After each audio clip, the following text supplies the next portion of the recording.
ಶಿವಭಟ್ ಜ್ಯುವೆಲ್ಲರ್ಸ್ನ 2025ನೇ ಇಸವಿಯ ಹೊಸ ಕೊಡುಗೆ ನವೀನ ರೀತಿಯ ವಸ್ತುಗಳನ್ನು ಅತ್ಯಂತ ಕಡಿಮೆ ಬೆಲೆಯಲ್ಲಿ ಕೊಡುವಂಥ ಒಂದು ಕಾರ್ಯಕ್ರಮ. ಇಷ್ಟು ಮಾತ್ರ ಅಲ್ಲದೆ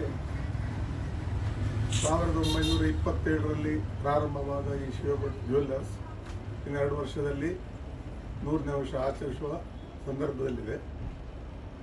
ಇದರ ವಿಶಿಷ್ಟವೇನಂತ ಹೇಳಿದರೆ, ಜನರಿಗೆ ಈಗ ಈ ಚಿನ್ನದ ವ್ಯಾಪಾರದಲ್ಲಿ ಒಂದು ಸ್ವಲ್ಪ ಅಪನಂಬಿಕೆಗೆ ಬರಲಿಕ್ಕೆ ಪ್ರಾರಂಭ ಆಗಿದೆ. ಯಾಕಂತ ಹೇಳಿದರೆ 20%, 25%, 30% ಎಲ್ಲ ವೇಸ್ಟೇಜ್ ಆಗ್ತಾರೆ. ಅಷ್ಟು ವೇಸ್ಟೇಜ್ ಉಂಟಾ ಇಲ್ವಾ ಅಂತ ಹೇಳಿ ಇವರು ಪ್ರಾರಂಭದಿಂದಲೂ ಅತ್ಯಂತ ಕಡಿಮೆ ವೇಸ್ಟೇಜ್ನಲ್ಲಿ ಜನರ ಅನುಕೂಲಕ್ಕೆ ಸರಿಯಾಗಿ ಮಾಡ್ತಾ ಇದ್ರು ಶಿವಭಟ್ರ ಕಾಲದಿಂದ.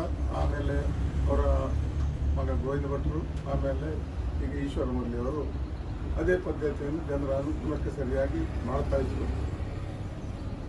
ಅದಲ್ಲದೆ ಜನರಿಗೆ ಆಗ ಇನ್ನೊಂದು ಅವರ ಮನಸ್ಸಿಗೆ ಒಂದು ದೃಢ ಸಂಕಲ್ಪ ಬರ್ತದೆ. ಯಾಕಂತ ಹೇಳಿದರೆ, ನಾವು ಕೊಟ್ಟ ದುಡ್ಡಿಗೆ ವೇಸ್ಟೇಜಲ್ಲಿ ಇಷ್ಟು ದುಡ್ಡು ಹೋಗೋದಿಲ್ಲ ಅಂತ ಹೇಳಿ ಮನಸ್ಸಿಗೆ ಧೈರ್ಯ ಬರ್ತದೆ. ಹಾಗೆ ವೇಸ್ಟೇಜಿನಲ್ಲಿ ಅತ್ಯಂತ ಕಡಿಮೆಯಲ್ಲಿ ಒಂದು ಹೊಸ ನಮ್ಮ ಮೊದಲೇ ನಡೀತಾ ಇತ್ತು. ಅದನ್ನು ಜನರಿಗೆ ಪರಿಚಯ ಕೊಡಲಿಕ್ಕಂತ ಒಂದು ಹೊಸ ಯೋಜನೆಯನ್ನು ಹಾಕಿದ್ದಾರೆ. ಅದು ಕೆಲವೇ ದಿವಸಗಳು ಮಾತ್ರ. ಯಾಕಂತ ಹೇಳಿದ್ರೆ ಎಲ್ಲದರಲ್ಲಿಯೂ ಅಂದರೆ ತುಂಬ ಸ್ಟಾಕ್ ಇರುವಾಗ ತುಂಬ ವೇಸ್ಟೇಜು ಕಮ್ಮಿ ಮಾಡಲಿಕ್ಕೆ ಆಗೋದಿಲ್ಲ. ಯಾಕಂತೇಳಿ ವೇಸ್ಟೇಜ್ ಸ್ಟಾಕಿನ ಮೈಂಟೆನೆನ್ಸ್ ಕೂಡ ಇರ್ತದೆ. ಅದು ಹೆಚ್ಚಿನ ಕಸ್ಟಮರ್ಗೆ ಗೊತ್ತಿರೋದಿಲ್ಲ. ಆದರೆ ಅದನ್ನು ಮನಸ್ಸಿನಲ್ಲಿ ಗ್ರಹಿಸಿಕೊಂಡು ನಿಜವಾಗಿ ಕಮ್ಮಿ ವೇಸ್ಟೇಜ್ ಇರುವಂಥ ಪದಾರ್ಥಗಳನ್ನು ಕಮ್ಮಿ ವೇಸ್ಟೇಜಲ್ಲೇ ಕೊಡೋದು. ಹೆಚ್ಚಿನ ದೊಡ್ಡ ದೊಡ್ಡ ನಗರಗಳಲ್ಲಿ ಕಮ್ಮಿ ವೇಸ್ಟೇಜ್ ಇರಬೇಕು 20%, 25% ಹಾಕ್ತಾರೆ. ಆದರೆ ಗ್ರಾಹಕರಿಗೆ ಅದರ ವಿಷಯ ಗೊತ್ತಿರೋದಿಲ್ಲ. ಒಂದು ಬಳೆ ಅಥವಾ ಉಂಗುರಕ್ಕೆ ವೇಸ್ಟೇಜು ಕಮ್ಮಿ ಇರ್ತದೆ, ಹಾಗಂತೇಳಿ ಸ್ಟೋನ್ ಇರೋದಕ್ಕೆಲ್ಲ ವೇಸ್ಟೇಜ್ ಜಾಸ್ತಿ ಇರ್ತದೆ.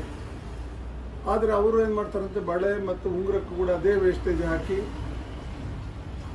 ಅವರು ವ್ಯಾಪಾರ ನಡೆಸ್ತಾರೆ. ಅಂತ ಹೇಳಿದ್ರೆ ಅವರ ವ್ಯಾಪಾರದ ಸ್ಟೈಲೇ ಹಾಗೆ ಇರ್ತದೆ. ಆದರೆ ಈಗಿನ ಚಿನ್ನದ ಏರಿದ ರೇಟಿನಲ್ಲಿ ಯಾರಿಗೂ ಕೈಗೆಟಕುವ ಸ್ಥಿತಿಯಲ್ಲಿ ಇಲ್ಲ. ಹಾಗಾಗಿ ಅನುಕೂಲವಾಗಲಿ ಅಂತ ಹೇಳಿ ಒಂದು ಹೊಸ ಯೋಜನೆಯನ್ನು ಹಾಕಿದ್ದಾರೆ.